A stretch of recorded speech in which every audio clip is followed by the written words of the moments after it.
কি হলো আব্বু, আমার প্রশ্নের উত্তর দাও। দাদু কি বললো এগুলো?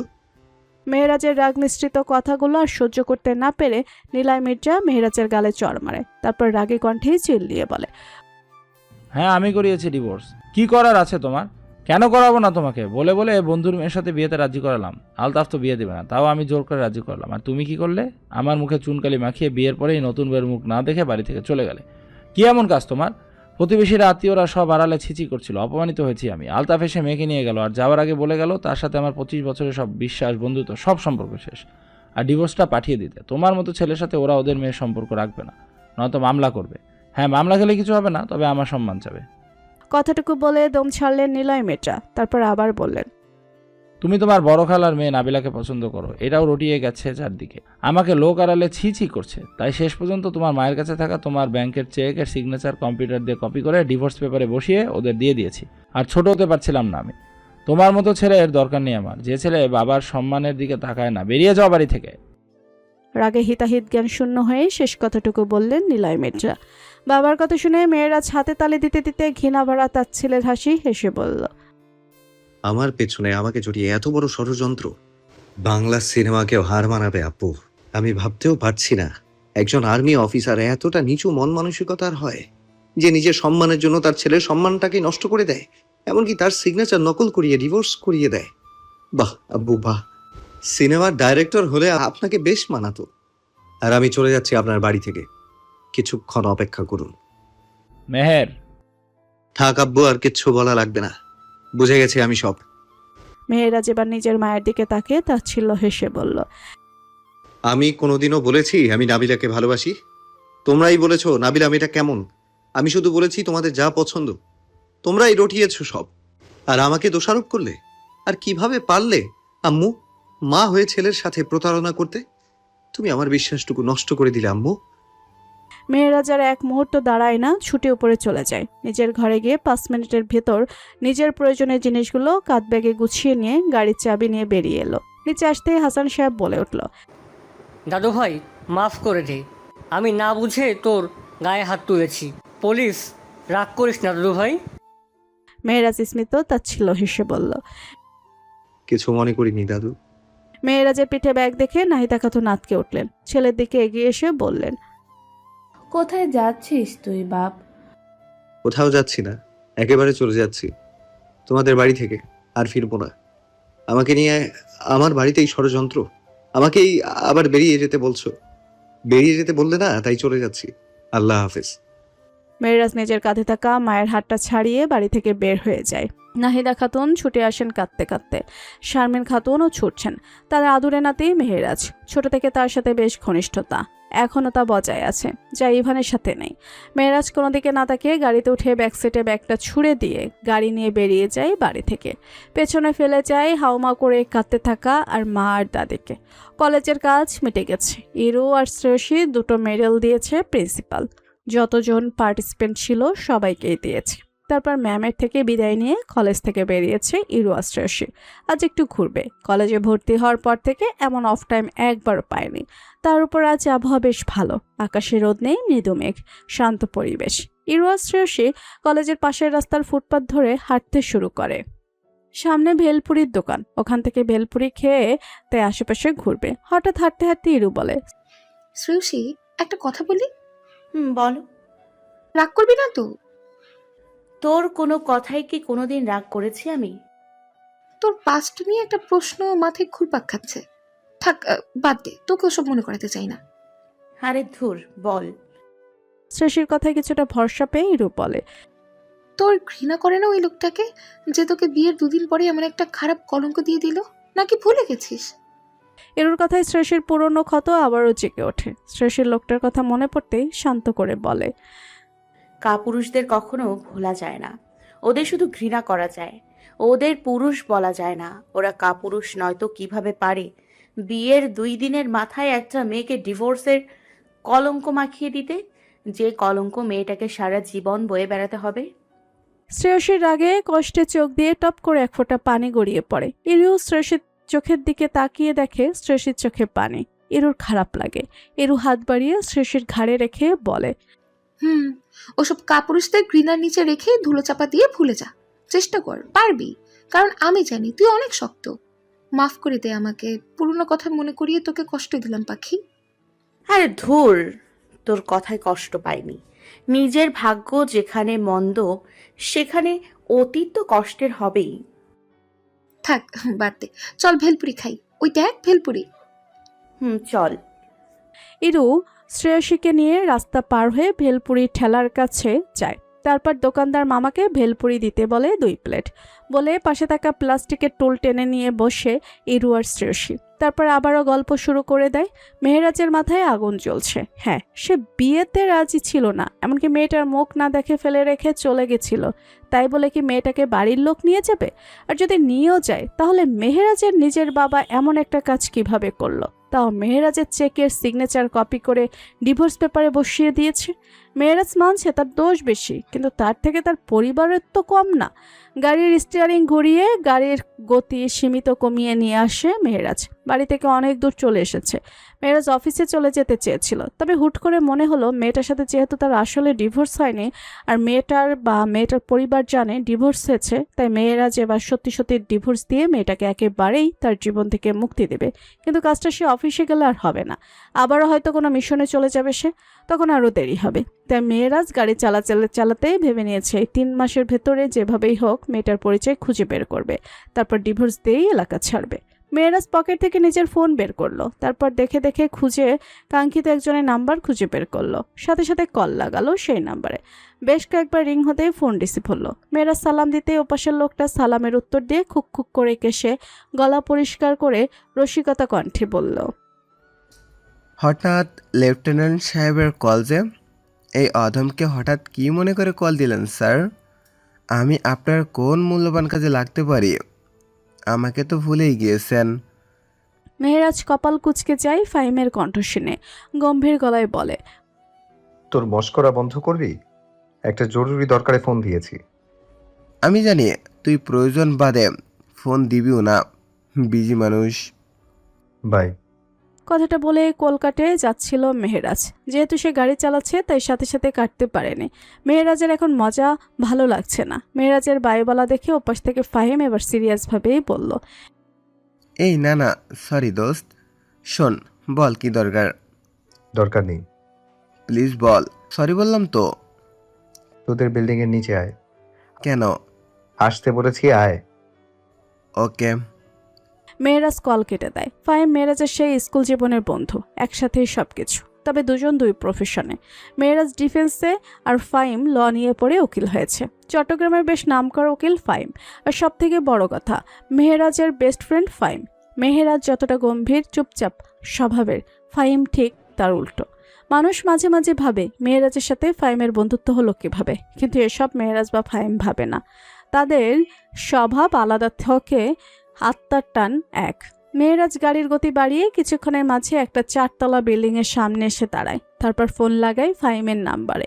সাথে সাথে বাড়ির গেট খুলে বের হয়ে আসে ফাহিম। ফাহিমকে বের হতে দেখে মেহেরাজ গাড়ি থেকে বের হয়। তারপর এগিয়ে যায় ফাহিমের দিকে। ফাহিম নিজের প্রাণপ্রিয় বন্ধুকে এতদিন পর দেখে ছুটে এসে জড়িয়ে ধরে মেহেরাজকে। মেহেরাজও ধরে। বেশ কিছুক্ষণ পর ফাহিম মেহেরাজকে ছেড়ে বলে, চল উপরে চল। যেতে যেতে বলিস কি দরকার। এখন তোর কি অবস্থা, কেমন আছিস? উপরে যাব না, চল কোনো কফি শপে গিয়ে বসি। আরে না, তুই উপরে চল। আম্মু তোকে দেখলে ভীষণ খুশি হবে। না। তোকে আসতে বলেছি, আয়। বেগত্তা মেহেরাজ আর তর্কে যায় না। এমত্রি মাথা গরম, তাই ফাহিমের সাথে করে গাড়ি নিয়ে ভেতরে ঢুকে। মেহেরাজ মিষ্টি নিতে চায়, তবে ফাহিম নিষেধ করে। তাই ফলমূল কিনে নেয় কয়েক ধরনের। আর যাই হোক, কারোর বাড়িতে কি খালি হাতে যাওয়া যায়? মেহেরাজের বিবেকে বাধা দেয়। তারপর ফাহিমের সাথে বাড়ির ভেতরে চলে যায় লিফটে করে 3 তলার উদ্দেশ্যে। শ্রেয়সী বাড়ি ফিরে বেলা 12টায়। বাড়িতে এসে দেখে তার ভাবির বড় ভাই আর ছোট বোন এসেছে। শ্রেয়সী সালাম দিয়ে ভালো মন্দ জিজ্ঞাসা করে নিজের ঘরে চলে যায়। অনেক গরম পড়েছে আর লম্বা একটা শাওয়ার নেওয়ার প্রয়োজন। শ্রেয়সী ঘরে এসে ভেতর থেকে দরজা লাগিয়ে দেয়। তার কলেজ ব্যাগ পড়ার টেবিলের উপর রেখে এসকাপের পিন খুলতে শুরু করে। ওয়ার্ড্রপ থেকে একটা জাম রঙের 3 পিস নিয়ে ওয়াশরুমে ঢুকে যায় শ্রেয়সী বাড়ি ফেরার প্রায় আধ ঘন্টা পর তোহা হাতের কাজ শেষ করে শ্রেয়সীর জন্য রান্নাঘর থেকে ফ্রিজের পানি বের করে লেবু চিপে শরবত বানিয়ে নেয়। তারপর খাদিজা খাতুনকে বলে বের হয় রান্নাঘর থেকে, কারণ শ্রেয়সী যাওয়ার আগে বলেছিল ঠান্ডা পানির কথা। তবে হাতে কাজ থাকায় তখন আর দিতে পারেনি তোহা, তাই এখন যাচ্ছে। সোফায় তোহার ভাই তুহিন আর ছোট বোন তুষি বসে আছে। তোহা ওদের সামনে গিয়ে তুহিনের উদ্দেশ্যে বলে, ভাইয়া তুই ওই কোনার ঘরে গিয়ে একটু রেস্ট নে না, আব্বুরা আসুক তখন বলিস আব্বুকে, আর তুই আমার সাথে আয়। তুহিন উঠে চলে যায় ঘরে। এদিকে তুষি আর তোহা চলে যায় শ্রেয়সীর ঘরে। শ্রেয়সী বিছানায় টানটান হয়ে শুয়ে আছে, মাথায় তোয়ালে পেঁচানো, ফ্যান ঘুরছে মাথার উপর। মাত্র গোসল করে বেরিয়েছে সে। তোহা দরজার কাছে এসে বলে, ননদিনী আসবো? ভাবির কণ্ঠ শুনে শ্রেয়সী বিছানায় উঠে বসে। তারপর শান্ত কণ্ঠে বলে, তোমাকে কতবার বলেছি আমি, আমার ঘরে আসতে অনুমতি নিতে হবে না। তোমার যখন ইচ্ছা আসবা বা যাবা। শ্রেয়সীর কথায় তোহা হেসে ভিতরে ঢুকতে ঢুকতে বলে, আমার ননদিনী বড় হয়েছে, তার একটা প্রাইভেসি তো আছে তাই না? তোমাদের কাছে কিসের প্রাইভেসি? তোমরা তো আমার সব। তোহা হাসে। শ্রেয়সীকে আপন বোনের মতো ভালোবাসে। বিনিময়ে শ্রেয়সীও একই রকম সম্মান শ্রদ্ধা করে বড় বোনের নেয়। তোহা এগিয়ে এসে হাতে থাকা লেবুর শরবতটা এগিয়ে দিয়ে বলে, লেবুর শরবত তোমার তো পছন্দ, তাই করে নিয়ে এলাম, খেয়ে নাও। শ্রেয়সী এক চুমুকেই সবটুকু খেয়ে নিল বিনা বাক্যে। তারপর তোহার দিকে তাকিয়ে বলল, তুষি আর ভাইয়ারা কখন এসেছে ভাবি? ওই তো তুমি যখন কলেজ গেলে তখনই এসেছে একটু দরকারে। ও আচ্ছা থাকো, আমি যাই। আম্মা আবার খুঁজবে, রান্নায় হেল্প করি। আচ্ছা যাও, তুষি এখানে থাক। আচ্ছা। তোহা তুষিকে শ্রেয়সীর কাছে রেখে চলে যায়। শ্রেয়সী এই বাড়িতে শুধু তার ভাই আর মা বাদে কাউকে ভয় পায় না। তার ভাই তাকে যতটুকু ভালোবাসে ততটুকু শাসন করে, কিন্তু এখন শাসন করতে গেলে বাবা বাড়ি না থাকলে ভাবি এসে তাকে বাঁচায়। ব্যাস, শ্রেয়সী বেঁচে যায় বকা খাওয়ার থেকে। মির্জাবাড়ির সবার মুখ থমথমে। হাসান সাহেব ভীষণ রেগে আছে সবার উপর, কারণ এসবের কিছুই জানতেন না। তিনি জানতেন মেহরাজ ডিভোর্স দিয়েছে, কিন্তু তার নাতির পিছনে এত বড় ষড়যন্ত্র তা তিনি বুঝেননি। তখন মেহরাজ বাড়ি ছেড়ে চলে যাওয়ার পর শারমিন খাতুন আর নাহিদা খাতুন কাঁদতে কাঁদতে বাড়ির ভেতরে প্রবেশ করেন।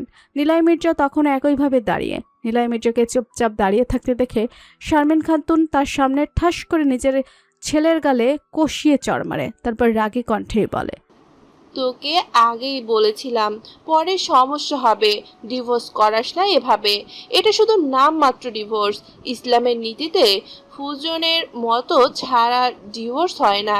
সেখানে ও তো সাইনই করেনি। দিলি তো আমার নাতিটাকে ঘর ছাড়া করে।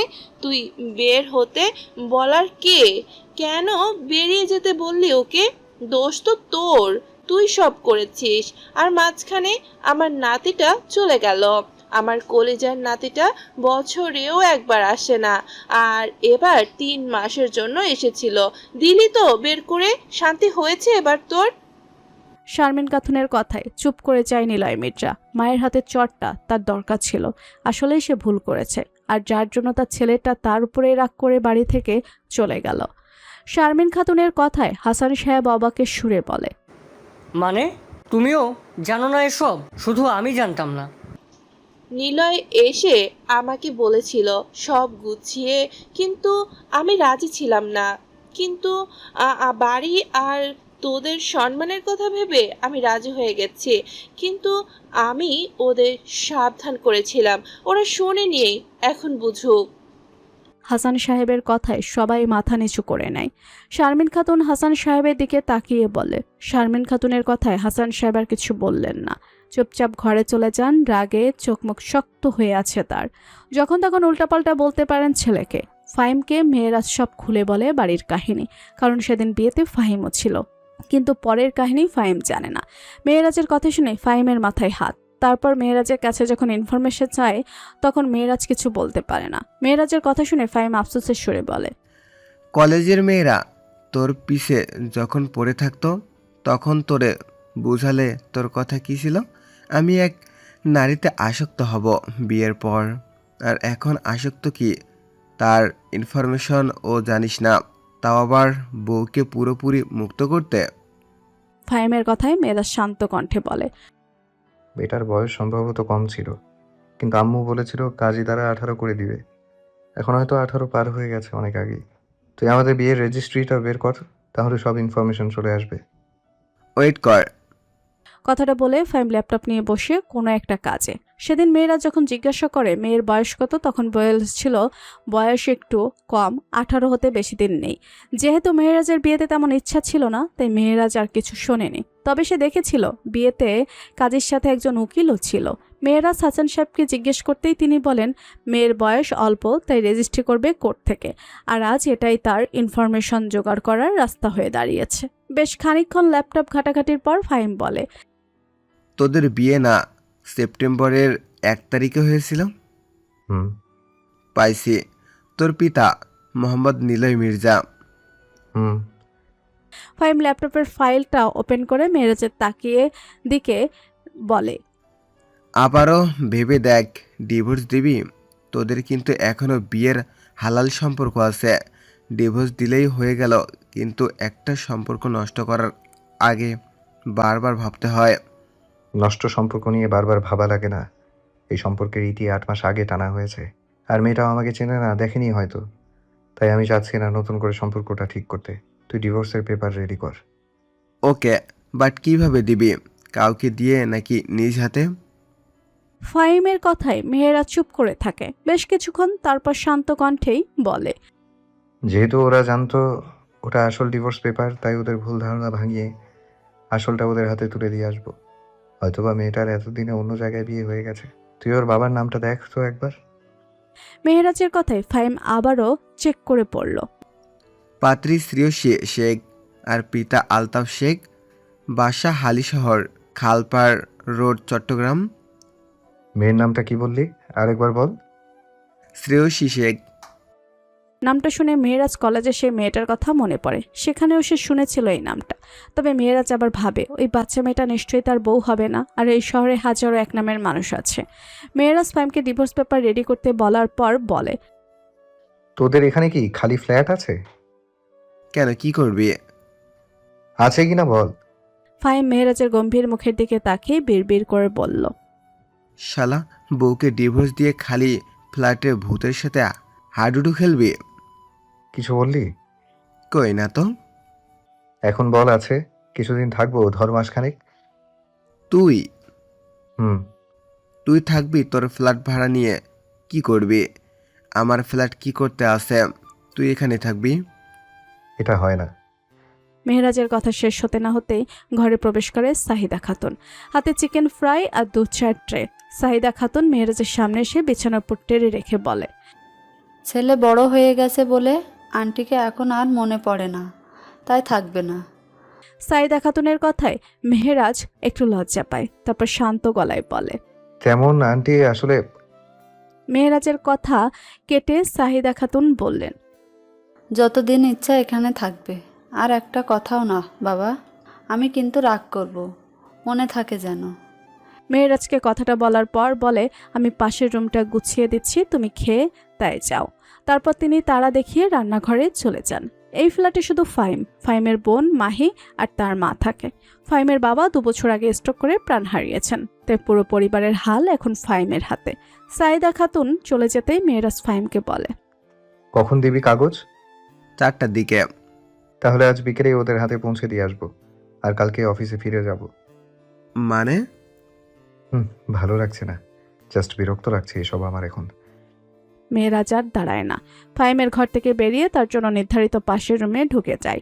দরজা বন্ধ করে দিয়ে বিছানায় গায়ে এলিয়ে দেয়। দুপুরে খাবার টেবিলে বসে আছে সকলে। শ্রেয়সীর পাশে তুষি, তার পাশে তুহিনের পাশে সিয়াম, আর অন্য পাশে সায়ন। খাদিজা খাতুন আর তোহা খাবার বেড়ে দিচ্ছে। সিয়াম খেয়ে দোকানে গেলে তাই আলতাফ শেখ বাড়ি আসবেন দুপুরে খাওয়ার জন্য। তুহিন খেতে খেতে সিয়ামের উদ্দেশ্যে বলে, দুলাভাই, একটা কথা ছিল। তুহিনের কথায় সিয়াম ভাত খেতে খেতেই বলে, বলো। আসলে 2 দিন পর দাদার মৃত্যুবার্ষিকী, তাই আব্বা পাঠাইছে আপনারে নিতে। খেয়ে তাহলে রেডি হয়ে নেন। তুহিনের কথায় সিয়াম খাওয়া থামিয়ে তোহার দিকে একবার তাকায়। সিয়াম নিজের বয়সের তুলনায় যথেষ্ট গম্ভীর আর রাগী স্বভাবের, তাই সবাই ওর সামনে একটু শান্তভাবেই কথা বলে। সিয়ামের থেকে 3-4 বছরের ছোট তুহিন। সিয়াম তুহিনের দিকে তাকে শান্ত কণ্ঠে বলে, এখন বাজারে চাপ বেশি, দোকান থেকে বের হওয়ার উপায় নেই। তুমি তো জানো এই মাসের শেষে ঈদ। এখন দোকান থেকে বের হওয়া যাবে না। সবাইরে নিয়ে যাও তুমি। আব্বাকে তোহা বুঝিয়ে বলবেনি। সিয়াম কথাটা বলে খাওয়ায় মনোযোগ দেয়। এদিকে সিয়ামের কথা শুনে তুহিন তোহার দিকে তাকায়। খাদিজা বেগম আগেই বলেছেন যাবে না, কারণ সে গেলে বাড়িতে রান্না করবে কে। তাই তোহা শ্রেয়সী আর শাওনকে নিতে চায়, তবে কাজ হয় না। শ্রেয়সীর কলেজ কোচিং, তাই শাওনকেই সাথে নেয়। খাওয়া শেষ করে বেশ কিছুক্ষণ পর সিয়ামের থেকে বিদায় নিয়ে খাদিজা বেগমকে বলে তোহা, শাওন, তুহিন, তুষি বেরিয়ে যায়। সিয়াম গিয়ে গাড়িতে তুলে দিয়ে আসে আর শ্রেয়সীকে ইরুদের বাড়ি পর্যন্ত দিয়ে দোকানে চলে যায়। শ্রেয়সী ইরুকে সাথে নিয়ে কোচিংয়ে চলে যায়। আজ আইসিটি পড়া আছে, ফিজিক্স নেই। শ্রেয়সী একটা চাপা দীর্ঘশ্বাস ফেলে। সে খেয়াল করেছে তুহিনের দৃষ্টি বারংবার তার দিকে পড়েছে। ভাবিকে বললে ভাবি কি মনে করত? তুহিন কয়েকবার তার সাথে কথাও বলতে গেছে। সেই শুরুর ফিন থেকেই তুহিনের এমন দৃষ্টিকে ঘৃণা করে আসছে শ্রেয়সী। ভীষণ রাগ হয় ভাবলে, কেমন বারবার পা থেকে মাথা অব্দি দেখে। শ্রেয়সী ভেবেছিল রাতে থাকবে, কিন্তু চলে গেছে। শ্রেয়সী মনে মনে আলহামদুলিল্লাহ বলতে ভুলেনি। আপদ বিদায়। বিকাল হতেই ফাহিমকে নিয়ে বেরিয়ে পড়ে নিজেদের উদ্দেশ্যে। মেহরাজ গাড়ি চালাচ্ছে আর ফাহিম পাশের সিটে বসে বসে মোবাইলে গেম খেলছে। মেহরাজ একটু বেশি তাড়াহুড়ো করছে কেন জানে না সে নিজেও। বারবার মনে হচ্ছে কিছু একটা ঠিক হচ্ছে না তার সাথে। কিছু একটা সমীকরণ বদলে যাবে হয়তো তার জীবনের। তবে মেহরাজ ভেবে নেয় হয়তো মেয়েটাকে সে বিয়ে করে নিজের সাথে জড়িয়েছিল, তাকে মুক্তি দিবে বলেই এমন হচ্ছে। মেহরাজকে গম্ভীর মুখে গাড়ি চালাতে দেখে ফাহিম গেম খেলতে খেলতেই বলল, আচ্ছা দোস্ত, তোর মুখে কি জীবনেও হাসি আসবে না? আমার মাঝে মাঝে মনে হয় তোর গজদাঁতের জন্য তুই হাসিস না, কিন্তু তোকে গজদাঁতের হাসি তো ভালো মানাবে। তাহলে এবার ওকালতি ছেড়ে ফ্যাশন শুরু কর। মেহরাজের তেড়া কথা শুনে ফাহিম মোবাইল থেকে চোখ সরিয়ে বলল, একটা ভালো উপদেশ দিলাম, তা তোর কানে গেল না? উকিলদের আমার চেনা আছে, ঠিকই আছে। তোর সাথে তোর জব পারফেক্ট। দোস্ত, তুই আজ জানলে প্রাউড ফিল করছি। স্টুপিড। মেহরাজের কথায় ফাহিম টেরা চোখে এক পলকে তাকিয়ে থেকে বলল, তোর বউ স্টুপিড, আমি না। ফাহিমকে তার দিকে এভাবে তাকিয়ে থাকতে দেখে আর এমন কথা শুনে মেহরাজ তপ্ত একটা শ্বাস ফেলে স্বাভাবিক কণ্ঠেই বলল, অচেনা মেয়েটাকে যেমন জীবন থেকে বের করে দেওয়ার জন্য যাচ্ছি, তেমন তোকেও গাড়ি থেকে লাথি মেরে বের করে দেবো। আর একটা ফাউল কথা বললে মাইন্ড ইট। এদিকে মেহরাজের কথা শুনে ফাহিম সোজা হয়ে বসে আবারও গেম চালু করে খেলতে খেলতে বিড়বিড় করে বলে ওঠে, শালা, আমাকে গাড়ি থেকে লাথি মেরে বের করা? যা, আল্লাহ যেন ওই মেয়েকে তোর জীবন থেকে বের না করে। শালা, আমার না হওয়া বউকে স্বামী হারা করতে চাইছিলি না? তোর বাসর রাতে তোকে বউ হারা করে ছাড়বো। ফাহিমের কথা মেহরাজের কানে গেলেও মেহরাজ পাত্তা দেয় না। ফাহিম বরাবরই বেশি কথা বলে আর একটু বেশি রসিক। এতে মেহরাজের সমস্যা হয় না, কারণ সে যতটুকু পারে সহ্য করে নেয়, নয়তো কানে ব্লুটুথ লাগিয়ে দেয়। ফাহিমের সাথে তার কখনো ঝগড়া ঝামেলা হয়নি, আর হলেও 5 মিনিটের বেশি সেই ঝামেলা স্থায়ী হয়নি। ফাহিমের কথা মতো খাকপাড় এলাকায় এসে রোড নাম্বার 6 গিয়ে দেখতে পায় পরপর অনেকগুলো বাড়ি। বাড়িগুলো বেশ গ্রামের মতোই। বাড়ির সামনেও জায়গা আছে, দোতলা একতলা বাড়ি। মেহরাজ গাড়ি একটু এগিয়ে নিতেই দেখতে পায় এক বাড়ির সামনে ঝালমুড়ি ঠেলার সামনে দুটো মেয়ে দাঁড়িয়ে আছে। কাঁধে স্কুল ব্যাগ, তার পরনে বোরকা, আর অন্যজনের 3 পিস। মেয়েরাজ সেদিকে খেয়াল করে তাদের সামনে গিয়ে গাড়ি থামায়। জানালার কাছ নামিয়ে একটা কাশি দিতেই ইরু তাকায় মেহরাজের দিকে। সাথে সাথে চিনতে পারে মেহরাজকে। কলেজের বিশেষ নামকরা অতিথি, তাকে তো চেনা সহজ। মেহরাজ পাশে থাকা বোরকা পরা মেয়েটাকে খেয়াল না করেই ইরুকে জিজ্ঞেস করে, আচ্ছা, এখানে আলতাফ শেখের বাড়িটা কোথায় বলতে পারেন? কোন আলতাফ শেখ? বাজারের বড় মুদি ব্যবসায়ী। নিজের বাবার নাম শুনে শ্রেয়সী মেহরাজের গাড়ির দিকে ফিরল। এতক্ষণ সে এদিকে কান দেয় ঝালমুড়িতেই মেতেছিল, তার পছন্দের একটা খাবার। শ্রেয়সী ইরুর পেছন থেকে সামনে সরে এসে ইরু কিছু বলার আগেই সে গাড়ির দিকে তাকিয়ে বলল, এটাই তার বাড়ি, আর আমার বাবার নামই আলতাফ শেখ। কোনো দরকার ভাইয়া? শ্রেয়সীর কণ্ঠে মেহরাজ তাকায় শ্রেয়সীর পানে। চোখাচোখি হয়ে যায় দুজনের। এক মুহূর্তের জন্য হৃদস্পন্দনের গতি হারায় দুজনে। সাথে দুজনেই বেশ অবাক হয়। শ্রেয়সী আর মেহরাজকে একে অপরের দিকে অবাক হয়ে তাকিয়ে থাকতে দেখে ইরু বলে ওঠে, কিছু বলবেন ভাইয়া? ইরুর কথায় ধ্যান ভাঙে দুজনের। শ্রেয়সী নিজেকে সামলিয়ে নিয়ে মাথা নিচু করে নেয়, আর মেহরাজ স্বাভাবিক কণ্ঠেই বলে, হ্যাঁ, ওনার মেয়ে শ্রেয়সী শেখকে একটু দরকার। মেহেরাজ কথাটা বলা মাত্রই জিভে কামড় দেয়। যে মেয়েটা বলতো আলতাফ শেখ, তার বাবা সেই মেয়েটার নামই তো শ্রেয়সী। তাহলে সে কি শ্রেয়সী শেখ? মেহেরাজের ভাবনার মাঝে শ্রেয়সী বলে, আমি শ্রেয়সী শেখ। জি বলুন। শ্রেয়সীর কথা শুনে মেহেরাজের হৃদস্পন্দনের গতি বেড়ে যায়। গাড়ি এসি চালু থাকা সত্ত্বেও ঘামতে শুরু করে। সেদিন কলেজে যখন মেয়েটার নুপুর পেয়েছিল, মেয়েটার চোখে চোখ রেখেছিল, সেদিনই মেহেরাজের একই অনুভূতি হয়েছিল। সেদিন সারা রাত ওর দুই চোখের পাতা এক হয়নি। মেহেরাজ তখনও বুঝতে পারেনি এটাই তার স্ত্রী, তার 3 কবুল বলে বিয়ে করা বৈধ স্ত্রী। মেহেরাজের কেমন অস্বস্তি হতে শুরু করে। বাইরে না তাকিয়ে ফাহিমের দিকে তাকিয়ে ডিভোর্স পেপারটা চায়। ফাহিম গেম খেলা অবস্থাতেই মোবাইলে চোখ রেখে ফাইলটা গিয়ে দিতে মেহেরাজ আর দ্বিতীয় কোনো কিছু না ভেবেই দুহাত দিয়ে টেনে কাগজটা টুকরো টুকরো করে ছিঁড়ে ফেলে। মেহেরাজ এমন কাণ্ডে হতবাক হয়ে যায় ফাহিম। এ কি করলো এই পোলা? মেহেরাজ কাগজগুলো ছিঁড়ে কুটি কুটি করতে করতে ইরুকে বলল, আলতাফ শেখ বাড়িতে আছেন এখন? না মনে হয় ভাইয়া, কারণ কাকু তো ওই সময় দোকানে থাকে। ও, মেহেরাজের পেছন দিয়ে ফাহিম একবার বাইরের মেয়ে দুটোকে দেখতে চায়, তবে মেহেরাজের জন্য দেখতে পায় না। শ্রেয়সী এবার মেহেরাজের দিকে তাকিয়ে বলে, আব্বুর সাথে আপনার কোনো দরকার ভাইয়া? বারবার নিজের বইয়ের মুখে ভাইয়া ডাক শুনে বিরক্ত লাগে মেহেরাজের, তাও চুপচাপ সহ্য করে নিয়ে বলে, দরকার তো আছে।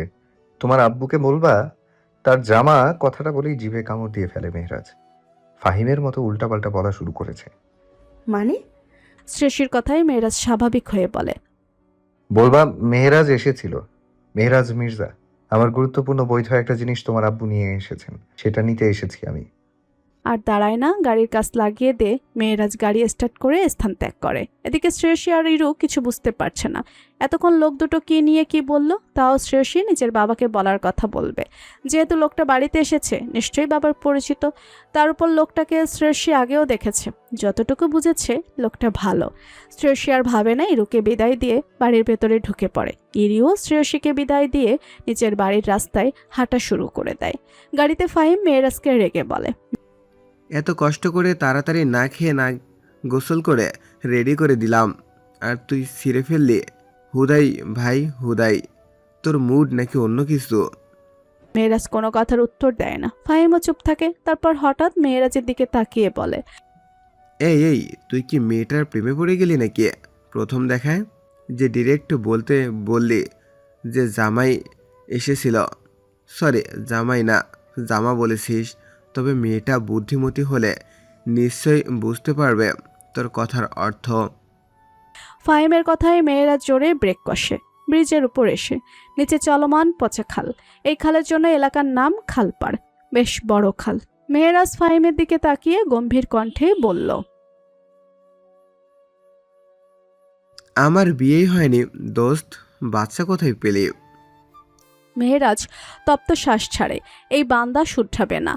মেহেরাজ কানে ব্লুটুথ গুজে দার্শন রাভালের একটা গান চালু করে দিয়ে শুনতে থাকে আর ড্রাইভ করতে থাকে। সে ডিভোর্স পেপার তখন কেন ছিঁড়েছে জানে না, তবে এটুকু জানে ওই মেয়েটা তার বউ, মানে ওই মেয়েটাকে সে নিজের সাথে কোয়ার্টারে নিয়ে যাবে। ডিভোর্স কি মেহেরাজের ডায়েরিতে ডিভোর্স শব্দটা ডিলিট করে দিয়েছে? শ্রেয়সীর ওই মায়াবী দু চোখ, সেদিন কলেজেও মেহেরাজের হৃদয় থমকে দিয়েছিল এই চোখ, আর আজ আবারও।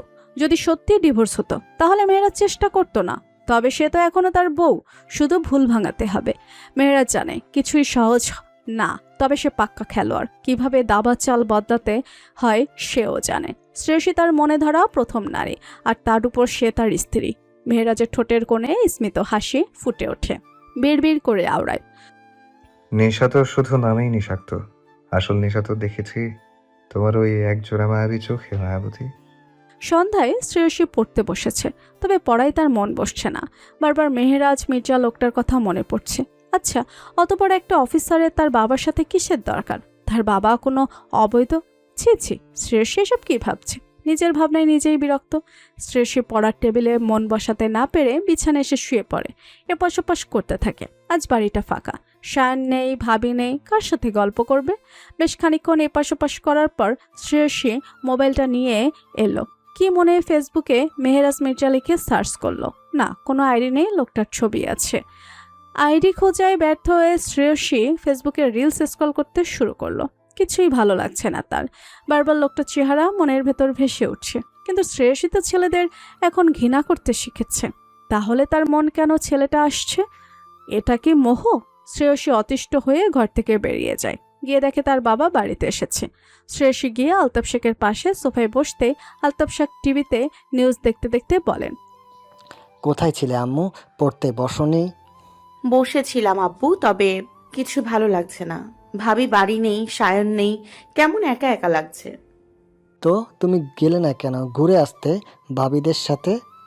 শ্রেয়সী কিছু বলতে যাবে তার আগেই খাদিজা খাতুন চায়ের কাপ হাতে নিয়ে এগিয়ে আসতে আসতেই বলে, তোমার মেয়ের নতুন টিচার দিয়েছি, কলেজে অনুপস্থিত হওয়া যাবে না। ওকে ঘুরতে যেতে বলো। কিভাবে তুমি?